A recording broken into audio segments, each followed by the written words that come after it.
And welcome to Robinson Hall Experts Talk. My name is Laura Saunders, Marketing and PR Manager, and today I have Hugo Bryan with me, and we are going to be doing a podcast on development land sales. Hugo Bryan is Development Surveyor at Robinson Hall. He joined us over 4 years ago with a degree and development and construction experience under his belt.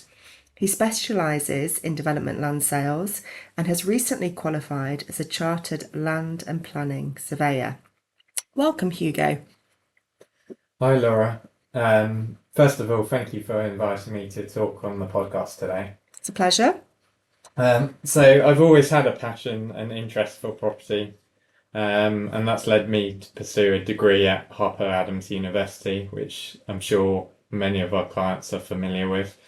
Where I studied rural property management. It was a 4-year degree course, which also included a year in the industry. Once I'd finished at Harper, I was keen to get involved in the development world as soon as possible, really. Yeah. And I started working as a land buyer for a number of years for a small development and construction company based in St Albans. Mm-hmm. They kind of specialised in developing and constructing hotels and care homes, and we also were involved with a number of residential developments as well. I started at Robinson Hall at an interesting time as there were restrictions in place from the COVID-19 pandemic that we can all remember like it was yesterday. They'd just recently been lifted, so I was excited to get back into the office and also to start working on the other side of the fence.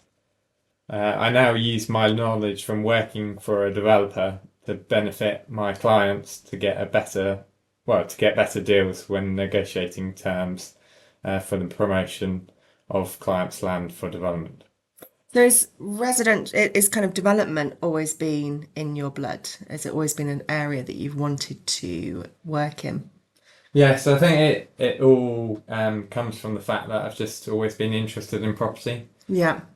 So anything to do with property over the years I've had a particular interest in, whether that's property development, but also property sales. Yeah. I've seen how people who have taken the right advice and bought at the right time, developed properties that they have often lived in, have done quite well when it has come to selling.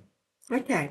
So with the experience that you've obviously gained over the years, and you've been working for Robinson Hall now for over 4 years, you've obviously got a lot of experience in development land sales.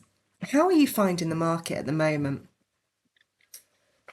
It's hard to say. I mean, I would suggest that the market is steady at the moment. Development land values aren't quite as high as they were a couple of years ago. I know a number of people point to prior to the Liz Truss debacle. They did at that time feel rather inflated, and so it could be said that they've just kind of leveled out to where they were a few years prior to that. So it's still a good time to be selling in this market, but what I would say is every site is different.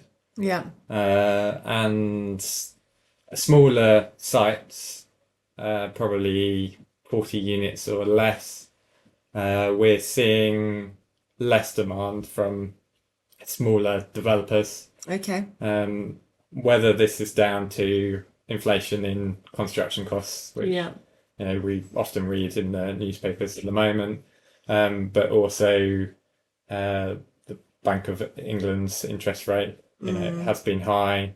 We've recently heard that it's been dropped further, which is a good sign, and so we might see that market pick up some more.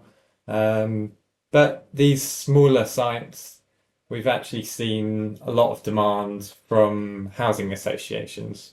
Okay. And surprisingly, these housing associations have been outbidding the normal smaller developers that we would see on sites such as this, and at good values. So that's helped prop up the smaller scale developments. And then when we come to talk about larger scale developments, so in excess of say 40 units, there's less that comes to the market. We don't see too many large scale sites on the market.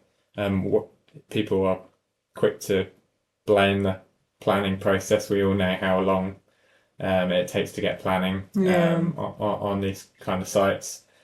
But because there hasn't been much to the market, and the house buyers that are buying these sites are, the Taylor Wimpey's of this world with big cash deposits that they hold. They're able to still compete, and we're seeing good values on our larger. I guess they've all got a bit of a goal as well as to how the developers want to progress annually, and if there is a lack of development sites available, then particularly as you said, the larger ones, and I guess they haven't got a huge picking to choose from, which if you are a landowner with a large development site, or the potential for a large development site, it would be a good opportunity for you to kind of push forward with it. Yes, no, I agree totally. I mean, we understand that, they've got a pipeline. They always need to keep that pipeline full of sites. So they're always eager at this moment in time to pick up another site. And therefore our landowners are happy because they're seeing that we're achieving good values for their large schemes. So on values, is there like a rough guide, or is it very bespoke depending on the individual project? I think I would say every site is different. Every site's got different constraints. I mean, we would come out and advise any landowner where we could give them better guidance of kind of a price per unit across the mix, which would include affordable housing. But we'd be able to, if it's in the early stages, we'd come out and advise, who is best to promote the land. So it's one thing achieving a very good and high sale price at the end of the day, but if you're working with a promoter who's taking a larger percentage than is necessarily required, where others might take a lower percentage, then we might have been able to achieve more money from you, for you, sorry, by just negotiating a good percentage at the outset.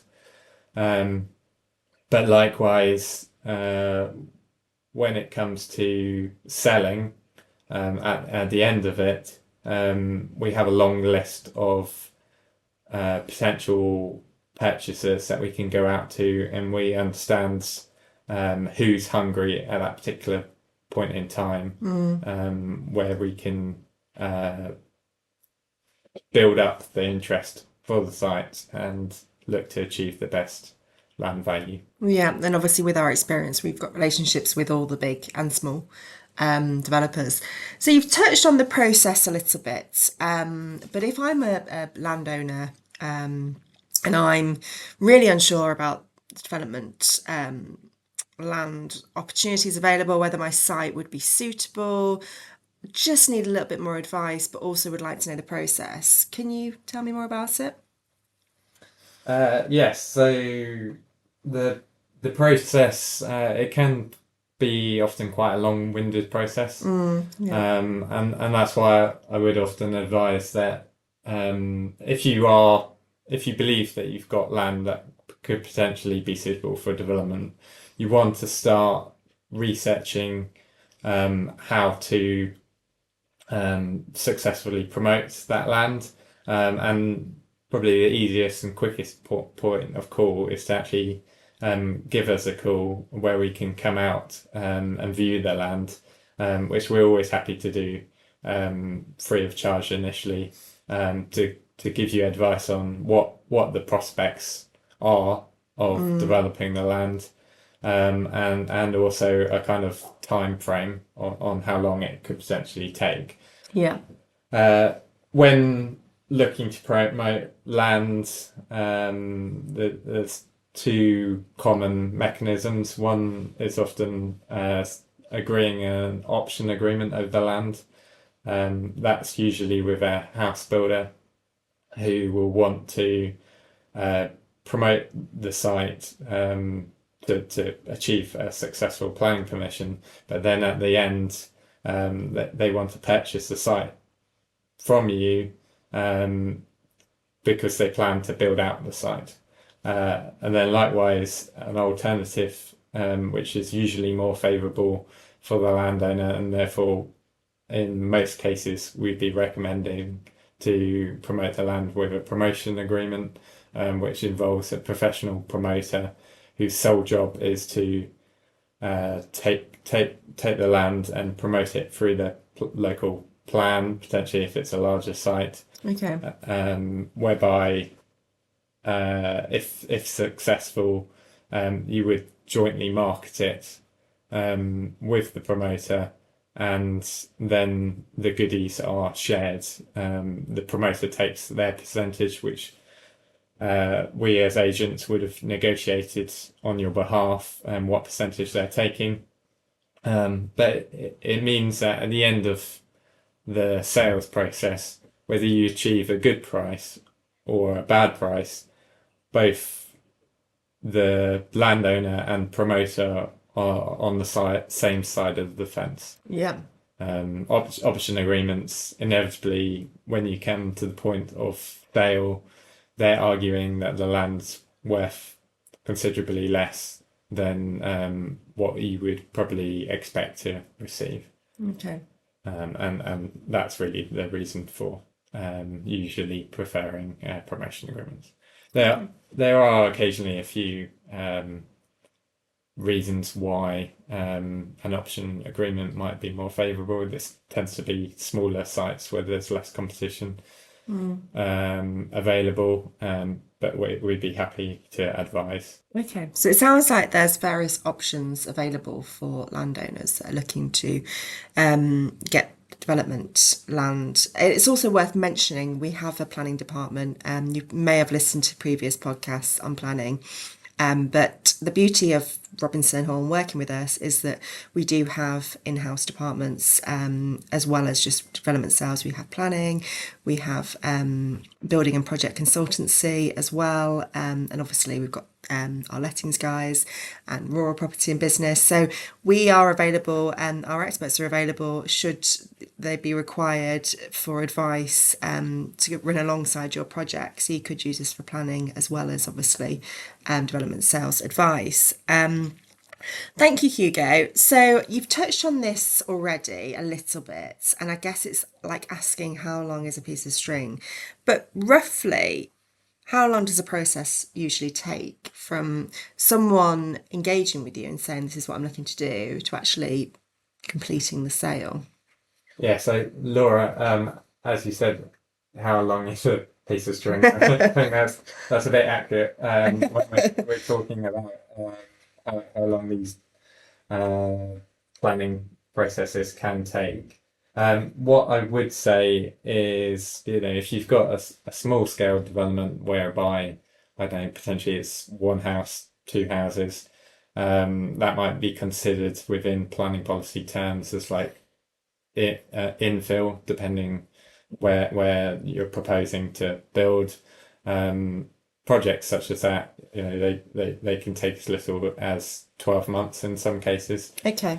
But when you're talking about the majority of kind of the larger scale sites, so you're probably talking, 4 houses plus. Yeah. Then if you were looking to sign up with a professional promoter, you would expect them to be asking to promote the land for 3 to 5 years initially. but they likely always want to have a further extension for another 3 to 5 years. And really that's based upon the local plan process. Okay. So 3 to 5 years gives them a shot at the current local plan or the local plan that's about to come out. And then the extension for a further 3 to 5 years allows the promoter an ability to promote the land in the next local plan, the following local Yeah, plan. makes sense. So ultimately, it could be worst case scenario 10 years. Yes, but then we've got sites that before my time, my colleague David Jones has been working on for in excess of 10 years. But that could be because at the start of the process, the planning prospects weren't as good. The site was further out from built development. But as time moves on, you see encroachment out of these towns. Yeah. And now some of those projects are coming to life now, and we recently gained consent on a few, and the landowners are in a really, really good position now. That's good to hear. So you've touched a lot about the process, the options available, and the time. Share with me some success stories. Well, we've had many success stories, and so I don't want to bore you talking about them all. But when thinking about success, I often think about a project that I was involved in, which I think back to quite a bit just because it was particularly interesting project. So David Jones and I were invited to advise several landowners who were close to selling their house to a house builder, and they'd negotiated with another agent sale price. Yeah. But they felt that potentially it might be a bit low, and so they came to another agent, which turned out to be Robinson Hall, whereby Dave and I got involved and looked to see if we felt that price that they'd previously negotiated was a fair price for the land. The land in particular was an area which was slightly out of our usual patch. Nonetheless, it did appear that the figures were light. And so it was quite a long process, I would say, a delay of potentially 12 months, whereby I looked into the history of the site and why particularly a neighbouring developer was offering the price they were offering, and we realised that it was due to the fact that there potentially was a ransom on the site, whereby the site had planning permission for a number of houses, and part of that planning permission was to connect into a boat, which is a byway open to all traffic, but that boat was potentially outside in third-party land, and therefore there was an argument whether we would need third-party permission to connect into that. Yeah. And so after much due diligence, including looking at old enclosure awards, we managed to prove that we could connect into it. And Dave and I successfully sold the land for the clients at a price more than double what was previously close to being agreed. Fantastic. Well done. Thank you. And was that for a large site or a small? 'Cause you mentioned there was a 12-month delay, and then you needed to obviously sort out a few issues. Yeah, so it was a large site, in excess of 200 units. So you'd be looking at our final kind of, I can't say the exact figure, No. because obviously you want to keep it confidential. But the final figure was it went from single digits to double digits, in the millions. Perfect. That's good to hear. Are there any other success stories to mention? What Just touching back on what I said before, every site has its challenges, Yeah. and therefore every site that we're involved with has some success story because there's a challenge we have to overcome, whether it's restrictions on the land holding.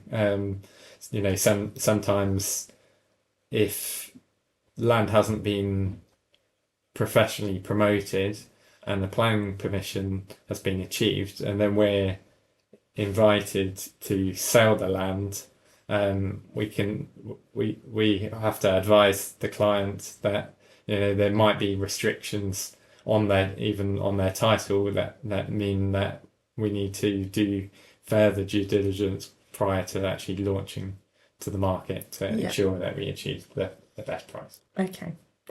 So it's quite rather complex process, isn't it, really, in some regards? Because I guess it depends whereabouts in the process we are instructed. Because obviously, if it's at the very start, we have control over the planning and everything else. Yes, I mean that's totally right, Laura. The earlier we can be involved, the better. Yeah. We can, we've got all that time to prepare to get the best price for the client, and advise them on common areas where, if not done correctly, you can have a site that's either not marketable or not achieving its best price. So I guess really the message is don't try and do it yourself. Yes, yes. I'd say from all the years of experience I've had so far, I'd say it rarely works out when a landowner has looked to do it themselves, without speaking to professional experts in the field. There are scenarios whereby the individuals themselves might be professionals in that field, and I've seen them be successful. Yeah. But as the majority of our clients are farmers, I'd say stick to what you're good at. Yeah. Absolutely. And speak to professionals in their fields for aspects that you don't do on a day-to-day basis. Yeah, that's sound advice. So if I'm a landowner considering development, what advice would you give to me? So the advice I would give is that, and we've kind of already touched on it to some extent, is that successfully promoting land for development is a very long process. And therefore it's worth engaging advice at an early stage. Yeah. And this ensures that your land is not overlooked. You don't want to be missing out on a potential opportunity to get development on your land just because you haven't looked into it. Yeah. I think it's important to look into it, even if it goes nowhere, to give you comfort that you have explored your options. Yeah. No, that sounds good. Is there anything else, Hugo, that you want to say before we conclude? I'd say, you're in a good position if you potentially have land that might be suitable for development. But the same point is that it could be life changing, and you might only have one opportunity to get the best price. How would a farmer know, or a landowner know, that their land could be suitable for development? So one quite easy sign is if they've already been approached by other developers, Okay. and or land promoters. So we have clients that often get cold calls, and letters from people that they haven't previously spoken to, talking about prospects of their land. Yeah. So we'll have clients who send over to us a number of letters they've received. They ask if any of these parties are parties worth speaking to. Yeah. As we've been in the field advising on development for such a long period of time, we usually know all the common names, and then if we haven't heard of the name before, there might be a reason behind that, such as it's just someone who's just set up, only a few weeks ago, a month ago, and so we would be steering clients away from someone such as that. And another, when you're looking at land, it's often, as it always will be, it's where that land is located. If the land's in the middle of nowhere, then your prospects of getting development are likely quite slim. If the land neighbours a town or a city or even a village, then its prospects are potentially quite good, but it all comes down to timing. Okay. And I guess also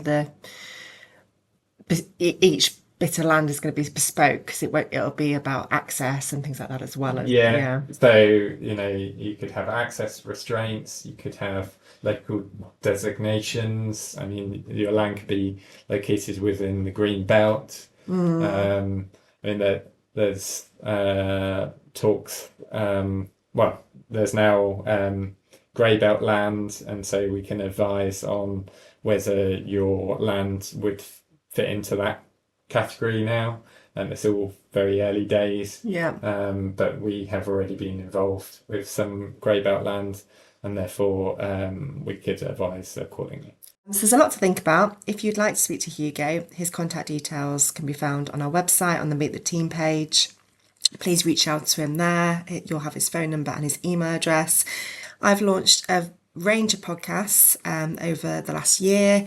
You can find them on our website on the podcast page. They've also been added to YouTube, Spotify, Apple, Amazon. So have a listen to them. If you've got any questions on any of the podcasts, obviously have a look at our website and you'll be able to locate the relevant individual to call. And thank you for listening. Hopefully you'll tune in again next time. Our podcasts are for informational purposes only and should not be considered as legal advice. We are not responsible for any losses, damages or liabilities that may arise. The advice and views are from the expert only.